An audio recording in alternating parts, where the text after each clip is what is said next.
எவ்வளோதான் ப்ரஷ் பண்ணாலும் வாயில் ஒரு துர்நாற்றம் இருக்குது அப்படின்னா நம்மளால் தன்னம்பிக்கையோட யார்கிட்டையுமே வந்து பேச முடியாது. ஸோ யார்கிட்டயாவது பேசும்போது அந்த ஒரு நொடி ஒரு ஸ்டெப் வந்து நம்ம பேக்கில் வந்தோம் அப்படின்னாலே நமக்கே அந்த மன அழுத்தம் உண்டாக்கக்கூடிய ஒரு விஷயமா இருக்கும். வாய் துர்நாற்றம் அப்படிங்கிறது 50% நம்முடைய குடல் சார்ந்த ஒரு பிரச்சனையாகவும் வந்து இருக்குது. சில சமயங்களில் கல்லீரலோ இல்லை நம்ம சைனஸ் ஏரியாக்கள்லையோ ஏதோ ஒரு பாதிப்பு இருக்குன்னா அதை வெளிப்படுத்தக்கூடிய ஒரு அறிகுறியாக தான் வந்து இருக்குது.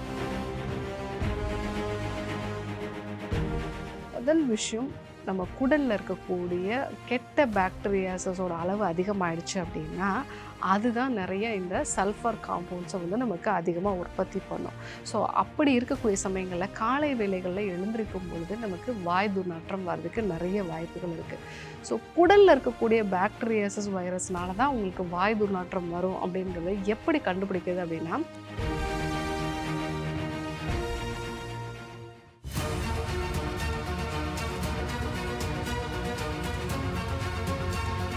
டாக்டர் ஸ்ரீவர்மாஸ் அழகும் ஆரோக்கியமும்.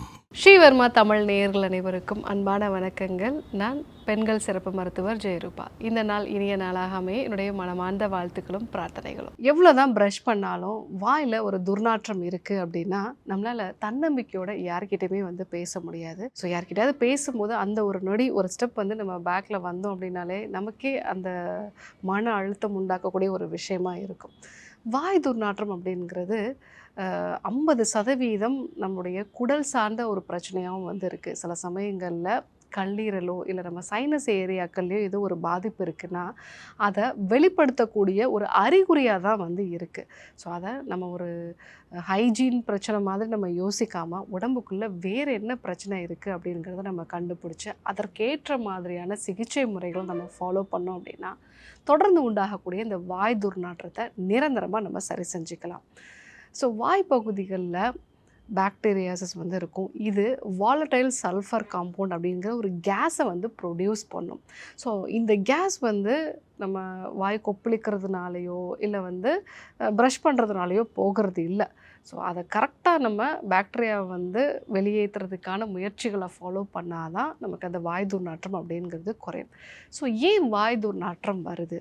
முதல் விஷயம், நம்ம குடலில் இருக்கக்கூடிய கெட்ட பாக்டீரியாஸோட அளவு அதிகமாகிடுச்சு அப்படின்னா அதுதான் நிறைய இந்த சல்ஃபர் காம்பவுண்ட்ஸை வந்து நமக்கு அதிகமாக உற்பத்தி பண்ணும்.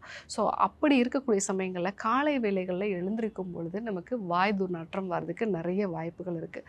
ஸோ குடலில் இருக்கக்கூடிய பாக்டீரியாசஸ் வைரஸ்னால தான் உங்களுக்கு வாய் துர்நாற்றம் வரும் அப்படிங்கிறத எப்படி கண்டுபிடிக்கிறது அப்படின்னா, நீங்கள் தூங்கி எழுந்திருக்கும் போது நாக்கில் வந்து மாவு மாதிரி வந்து படிஞ்சிருக்கும். சாப்பிட்டோன்னே வயிறு உப்புசம் வந்து இருக்கும்.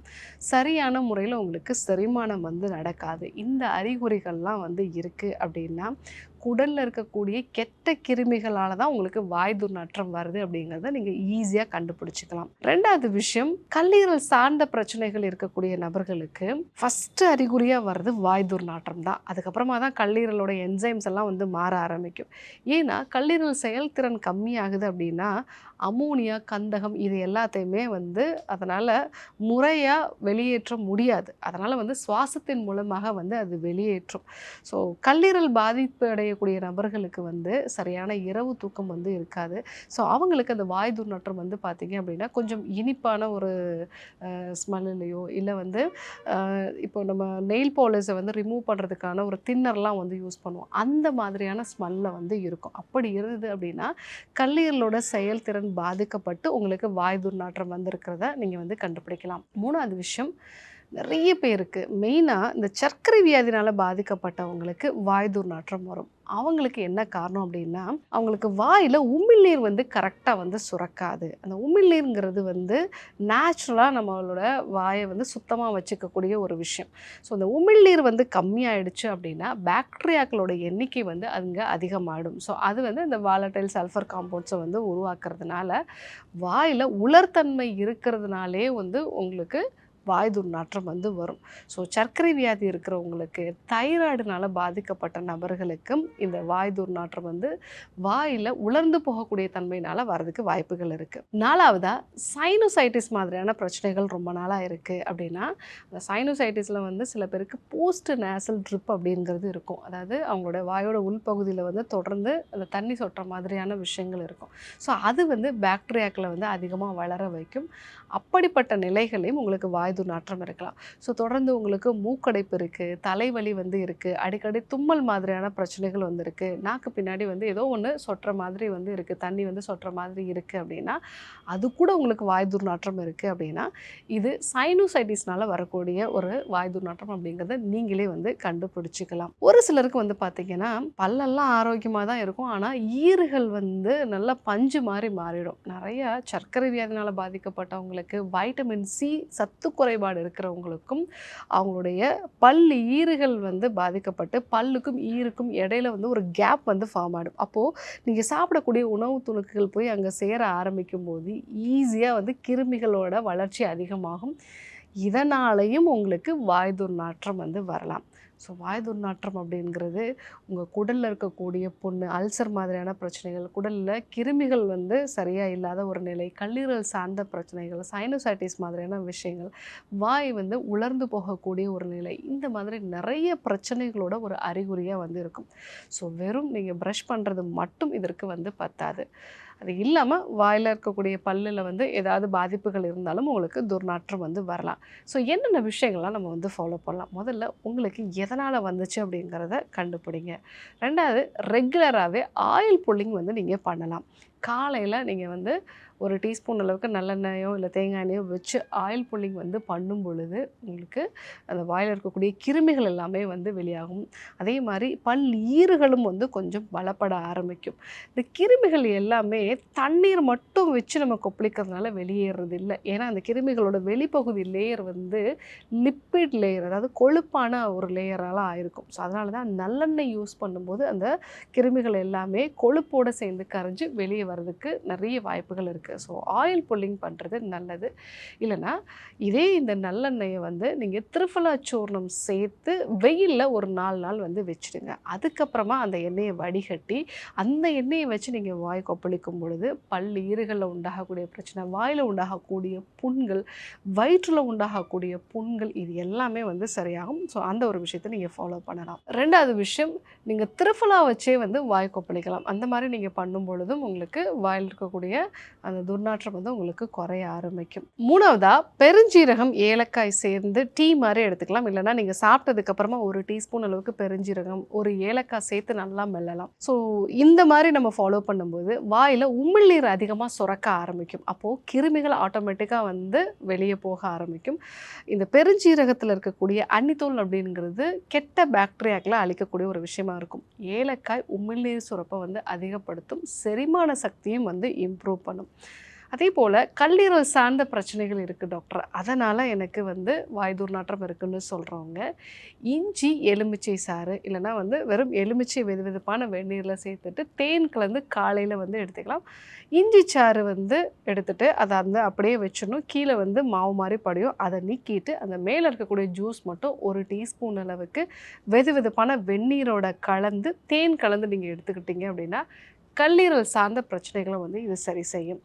இந்த சைனோசைட்டிஸ் மாதிரியான பிரச்சனைகள் வந்து இருக்குது அப்படின்னா நீங்கள் நொச்சி எலுமிச்சையோட இந்த தோல் போட்டு ஆவி பிடிக்கிறது, இது எல்லாமே உங்களுக்கு அந்த சைனோசைட்டிஸ் பிரச்சனையை வந்து சரி செய்யும். பட் போஸ்ட் நேசல் ட்ரிப் இருக்குது அப்படின்னா அதை நீங்கள் மருத்துவ ஆலோசனை எடுத்துகிட்டு அதற்கேற்ற மாதிரியான சிகிச்சை முறைகளை ஃபாலோ பண்ணும்.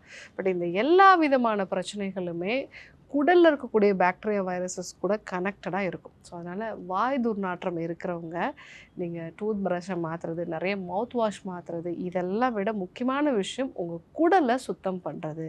7 நாள் எடுத்துக்கொள்ளக்கூடிய நெய் மருந்து சிகிச்சையோ இல்லை ஒரு நாள் குடலை சுத்தம் பண்ணக்கூடிய சிகிச்சை முறைகளையோ ஃபாலோ பண்ணும்போது உங்கள் குடலில் நல்ல பாக்டீரியா வைரஸஸ் வந்து உருவாகும். இதுவே கல்லீரல் சார்ந்த பிரச்சனைகளையும் வந்து சரி செய்யும், குடலில் உண்டாகக்கூடிய புண்களையும் வந்து சரி செய்யும். வாய் துர்நாற்றத்தை வந்து காரணமாக இருக்கக்கூடிய இந்த சர்க்கரை வியாதி, வாய் உலர்ந்து போகக்கூடிய தன்மை, இது எல்லாத்தையுமே வந்து சரி செய்யக்கூடியது ஸோ டீடாக்ஸ் மெத்தட். ஸோ ஒரு முறை டீடாக்ஸ் டீடாக்ஸ் ஃபாலோ பண்ணிவிட்டு நான் சொன்ன இந்த விஷயங்கள்லாம் நீங்கள் எடுத்துக்கிட்டீங்க அப்படின்னா கண்டிப்பாக வாய் துர்நாற்றத்தை வந்து சரி செய்ய முடியும். ஸோ இன்றைக்கி தன்னம்பிக்கையை குறைக்கக்கூடிய மிக முக்கியமான பிரச்சனை வாய் துர்நாற்றம். ஸோ வாய் துர்நாற்றம்னு சொல்லணும்னா எல்லோரும் வந்து ப்ராப்பராக ப்ரஷ் பண்ணுங்க அப்படின்னு சொல்லுவாங்க. ஆனால் அந்த ப்ரஷ் பண்ணினாலும் வந்து சில பேருக்கு போகாது. அதற்கு காரணம் என்ன அப்படிங்கிறத நம்ம இன்றைக்கி பார்த்தோம். ஸோ அதுக்கு டீடாக்ஸ் எந்த அளவுக்கு முக்கியம் அப்படிங்கிறதையும் பார்த்தோம். ஸோ கண்டிப்பாக ஃபாலோ பண்ணி பாருங்கள். யாருக்கெல்லாம் இந்த விஷயம் தேவைப்படுமோ அவங்களுக்கும் இதை சொல்லுங்கள். இதே போன்று ஒரு அற்புதமான தகவலோடு உங்களை சந்திக்கிறேன். நன்றி, வணக்கம். அறுவை சிகிச்சையில் குணம் இது ஆயுட்கால நிவாரணம். டாக்டர் ஸ்ரீவர்மாஸ். ஸ்ரீ வர்மா ஆயுர்வேதா மருத்துவமனையின் வெல்னஸ் குருஜி அவர்களை ஜூன் மாதம் 4ஆம் வாரம் 28ஆம் தேதி ஞாயிற்றுக்கிழமை காலை 9 மணி முதல் இரவு 9 மணி வரை கோடம்பாக்கத்திலும், ஜூன் மாதம் 5ஆம் வாரம் 29ஆம் தேதி திங்கட்கிழமை காலை 5 மணி முதல் இரவு 9 மணி வரை கோடம்பாக்கத்திலும், 30ஆம் தேதி செவ்வாய்க்கிழமை காலை 8 மணி முதல் இரவு 8 மணி வரை அம்பத்தூரிலும் சந்தித்து மருத்துவ ஆலோசனை மற்றும் ஆசி பெற தொடர்பு கொள்ள வேண்டிய தொலைபேசி எண்கள் 9500 946634 9500 946635. ஆச்சாரியா டாக்டர் ஸ்ரீவர்மா அவர்களிடமும் வெல்னஸ் குருஜி அவர்களிடமும் நேரடியாக பயிற்சியும் ஆசியும் பெற்ற doctor Hemala Thiruvallur, doctor Aneesh Fathima Ambattur, doctor Surya Kodambakkam, doctor Jayarooba Manapakkam, doctor Radha Velachery, doctor Jayakanthan Pondicherry, doctor Pooja Tiruvannamalai, doctor Saraswathi Salem, doctor Suryabharathi Trichy, doctor Abirami Thanjavur, doctor Abina Mubisha Madurai, doctor Jebashin Nagercoil, doctor Malathi Coimbatore, doctor Sonali Hosur, doctor Guna Apsara Bangalore, doctor Navneeth Hyderabad, doctor Siddhanath Mumbai. பட்டப்படிப்பு மற்றும் பட்ட மேற்படிப்பு முடித்த மருத்துவர்களை சந்தித்து சிகிச்சை பெறலாம். முதுகுவலியா, மூட்டு வலியா, கை கால் நீட்ட மடக்க இயலாமையா, அறுவை சிகிச்சை இல்லா குணம், ஆயுட்கால நிவாரணம். டாக்டர் ஸ்ரீவர்மா PCR, மகாராஜா தைலம் அனைத்து மருந்து கடைகளிலும் கிடைக்கும். அனைத்து நோய்களுக்குமான குணம், ஆரோக்கியம் தரும் மருத்துவர்கள் doctor Srivarma's. Doctor Srivarma's Vagicare, his wellness for her happiness.